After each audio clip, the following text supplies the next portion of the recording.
Scholars laud the leadership of Premier in the last 1 year.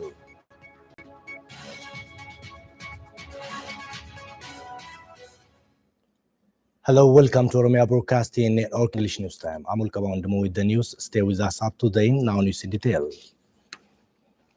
The 8th anniversary of the launch of the construction of Ethiopian Renaissance Dam has been celebrated in the presence of various sections of society, including political elites led by Deputy Prime Minister Demeqe Mekonnen.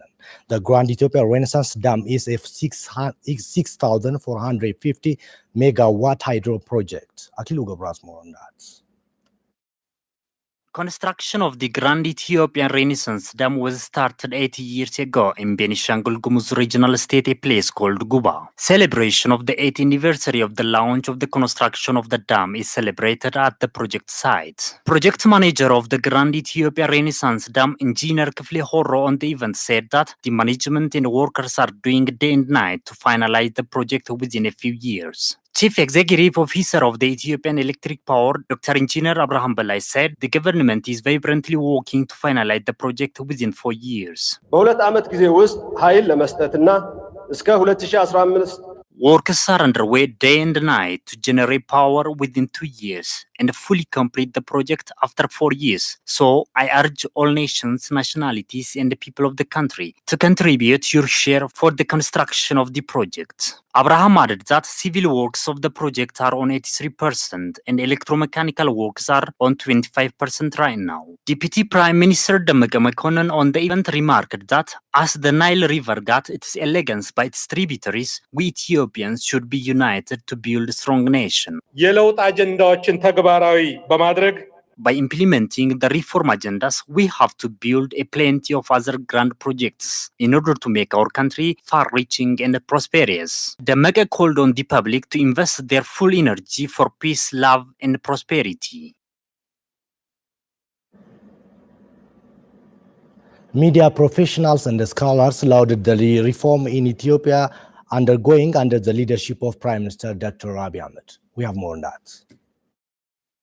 For many years, media in Ethiopia lacks both freedom and capacity. On March 27, 2018, Dr. Abiy Ahmed was voted as chairman of the ruling party, and on April 2, 2018, he was confirmed and sworn in by the Ethiopian parliament as the prime minister of the country. During his acceptance speech, he promised political reforms to promote the unity of Ethiopia, to broaden political space for contesting political parties, and make media independent and other democratic institutions. After a few months, he was ordered the release of thousands of prisoners, allowed dissidents to return home, and unblocked hundreds of websites and television channels. Now the Prime Minister has scored 1 year since appointed as Prime Minister of Ethiopia. OBN also talked to media professionals and scholars on 1 year performance of media and changes registered since the Prime Minister has came to power. After Dr. Abiy, Prime Minister of Ethiopia, came to power, I think Ethiopian media in general have got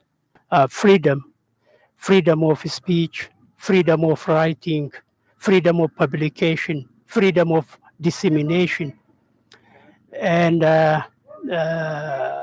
think Ethiopian media in general are on the right track. We have two aspects. The first aspect is in terms of freedom of press, freedom of media, that we have seen a good momentum, a good progress in Ethiopia, that is really contrary to the past 27 years, we are progressing much, particularly with regards to providing space for media, particularly with providing licenses for media and inviting media who are operating in abroad with a different context. Really, it has been done a lot in this regard. Even though this is a developing country, like the rest of countries in Africa, where you don't see democracy and the freedom of speech and the press and the like. But Ethiopia is doing well, as to my understanding. The scholars witnessed media role in succeeding the current change and development started. Media usually facilitate changes, and that change should be a change not to conflict, a change to democracy, peace, and development. Ethiopia, and the view in light of the fact that Ethiopia is engaging in democratic transition, we media practitioners and the leaders should act in a very responsible manner, particularly with regard to handling this Ethiopian political dynamics related to ethnicity. Scholars also underline that the reforms he has introduced were unthinkable in this very short period of time. They also set future directions and things that should get more attention. Media have very strong impact on the society. So having such understanding, media professionals, journalists, artists, and the others must be really very careful in terms of broadcasting or airing programs. Policy framework is important. The law in Ethiopia, the oppressive law, should be changed, and more democratic and participatory law should be enforced as soon as possible. The second, capacity building part of the media. It's expected from government and the related stakeholders and actors that to build the capacity of journalists, the capacity of media institutions. From the media point of view, they need media council. We need really media council very much. Limitations like not giving the right coverage for the media, which deserves such coverage, like a Afan Oromo. I think as per the number of the population, Afan Oromo deserves to be the national language of Ethiopia. Economists say the government should properly manage mega projects to effectively benefit the nation from them. Fkadu Brown reporters. Dr. Busha Tamasgen and Ndalu Rosha are economists. They said that constructing mega projects is very important for economic development of a country if it is properly managed. It creates job opportunity for the citizens around that project. Secondly, it produces products that can meet the needs of the customers, both local and internationally. We can consider this in terms of service also. So when people get employed, they will get more income. When they get having mega projects will help a country or a nation to have its say at any stage, provided that these mega projects are well managed and implemented and serving the purpose they are intended for. The economists note that delays of projects occur due to lack of how to plan the construction of the projects. the delays of project, just to mention some of the possible or potential reasons. One, we can relate one of the reasons to the resource requirement of the project. If the resource requirement of the project is not properly planned for, hopefully delay will occur. When I say resource, it may be financial resource, it may be other technological resource, it can be human resource. So if the project is not properly planned for in terms of resources, it may get delayed. The other thing, if the time schedule for the project is not realistic, again, delay will happen. There should be a line between the political ambition and the intention, as well as the objective of the project. If we are just doing the project only to bless some part, and if we assign someone to lead that project who is not capable to run, who is not capable to manage, but we calculated only the political intention of that fellow or that manager, it may lead to hilarity. The other thing is a structured corruption in the project activity. It's very dangerous that we have, even our country has witnessed in this mega project activity. They add that even though the current government is striving to complete the delayed projects, great effort is expected from it. The government has to work a lot so that they will get completed on time and they start to finance themselves. and they will serve the intended purpose for which they were designed. So even though the efforts from the government was encouraging, so we have to do a lot. Maybe if we increase the power, if we empower the society, so that they can come on the government side. They also said that the government should design a system to benefit the community around those mega projects. Today's news mostly focused on the first year anniversary of Dr. Abiy Ahmed since he came to power. Stay with us again. Scholars appreciated the effort of Prime Minister Dr. Abiy Ahmed is making to ensure gender equality in Ethiopia. The Premier has filled 50% of his ministerial cabinet position with females. Aklilu Gabras more on that.